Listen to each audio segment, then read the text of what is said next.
بسم اللہ الرحمن الرحیم نحمده ونصلی علی رسولہ الکریم اما بعد۔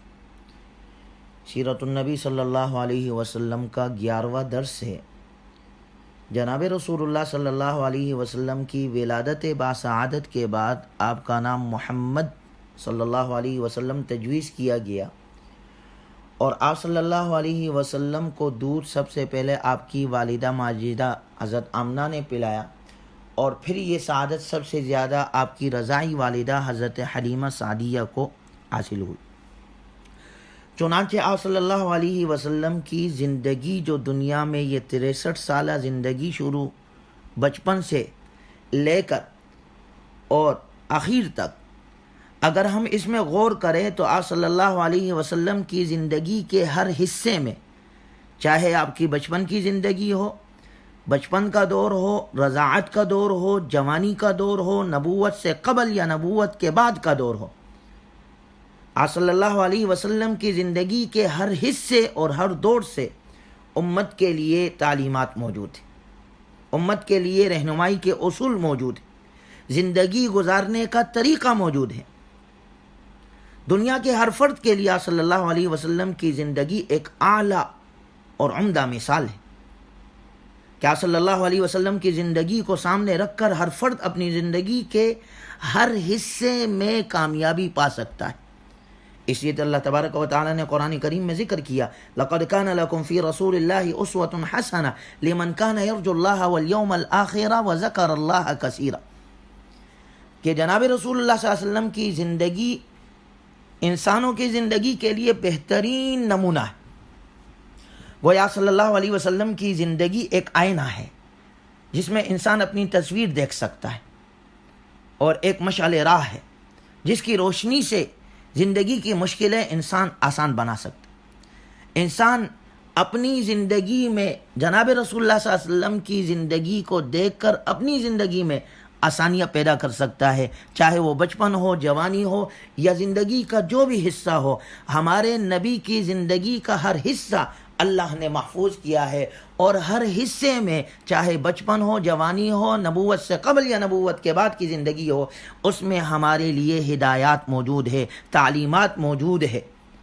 چنانچہ صلی اللہ علیہ وسلم نے رضاعت کے 2 سال طائف میں گزارے اپنی حلیمہ سعدیہ رضاعی والدہ کے ساتھ، 2 سال مکمل کی۔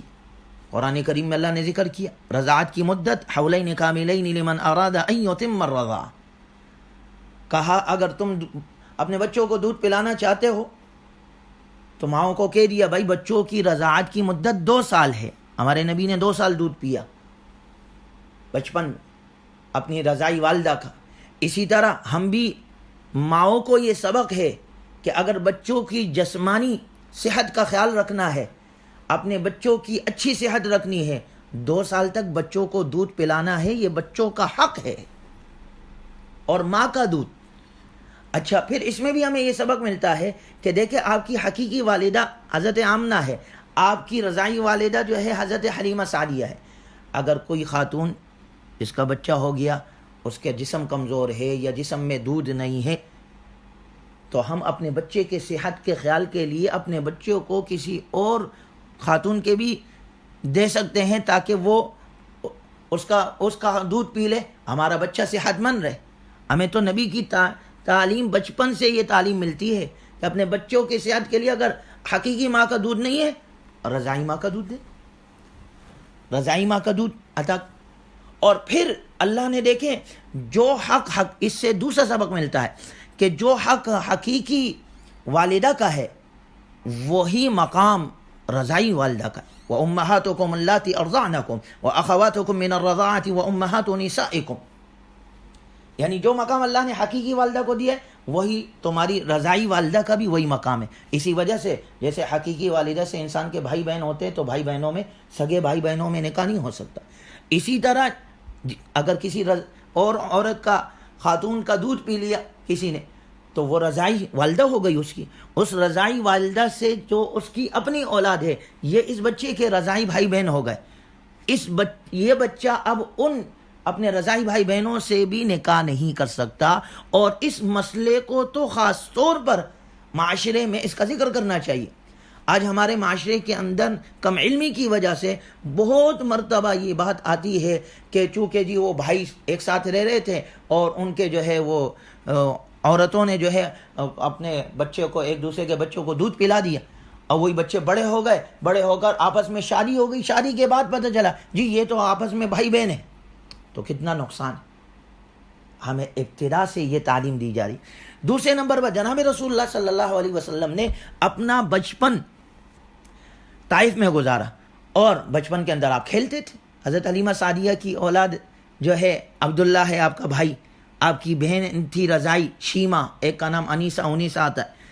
آپ صلی اللہ علیہ وسلم ان کے ساتھ کھیلتے تھے، اور بچپن میں کھیلنا ہماری شریعت بھی اس کی اجازت دیتی، نبی نے کھیلا ہے، قرآن میں ذکر ہے۔ حضرت یعقوب علیہ السلام کے پاس ان کے بیٹے آئے، یوسف علیہ السلام کے بھائی، اور یوسف علیہ السلام کہنے لگے، ابا جان یعقوب علیہ السلام سے کہنے لگے ارسلہ معنا غدا یرتع ویلعب، آپ ہمارے بھائی کو ہمارے ساتھ بھیج دیں، کل ہم جائیں گے کھیلیں گے۔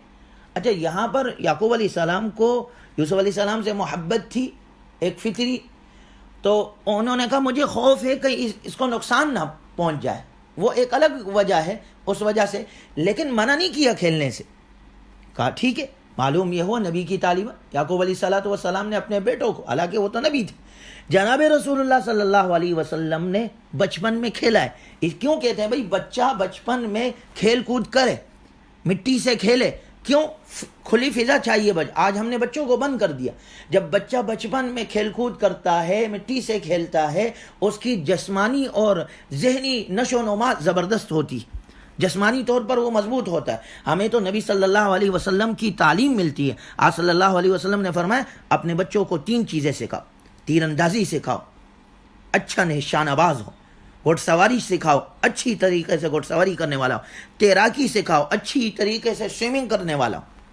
یعنی تینوں چیزوں کا آپ نے فرمایا اپنے اولاد کو یہ تینوں چیزیں سکھاؤ، تیر اندازی، گھوڑ سواری، تیراکی یعنی سوئمنگ۔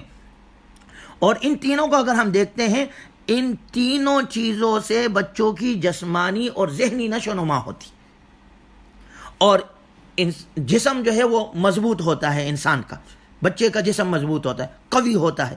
اچھا، جب بچے کا جسم قوی ہو، مضبوط ہو، بچپن ہی سے وہ اس طرح کے کھیل کھیل رہا ہے جو شریعت کے خلاف نہیں ہے، اور جیسے دوڑ لگانا ہے، تیراکی کرنی ہے، گھوڑ سواری کرنی ہے، اور ساری چیزیں کرنی ہے، یہ سب کر رہا ہے، تو آپ صلی اللہ علیہ وسلم کی حدیث ہمیں ملتی ہے۔ آپ نے فرمایا المؤمن قوی خیر احب الی اللہ خیر من المؤمن الضعیف۔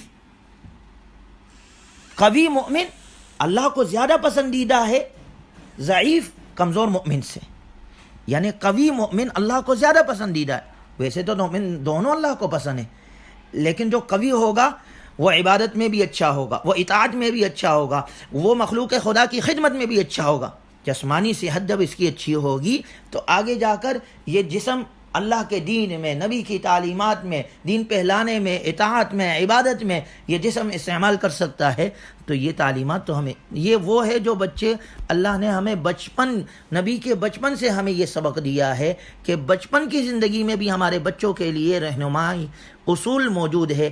اللہ تعالی ہمیں نبی کی تعلیمات اپنانے کی، پہلانے کی توفیق نصیب فرمائے۔